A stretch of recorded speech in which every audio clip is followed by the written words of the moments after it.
এখন শুরু হচ্ছে পাসিং দ্য পার্সেল। কিচ্ছু করতে হবে না, বলটা পাস হবে, বলটা একটু ধরে নিতে হবে, ব্যাস।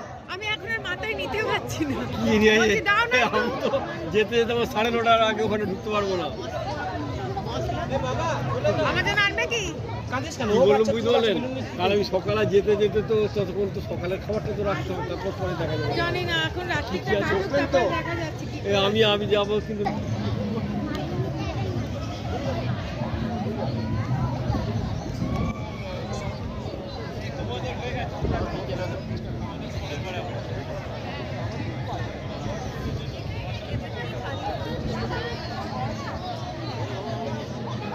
চালা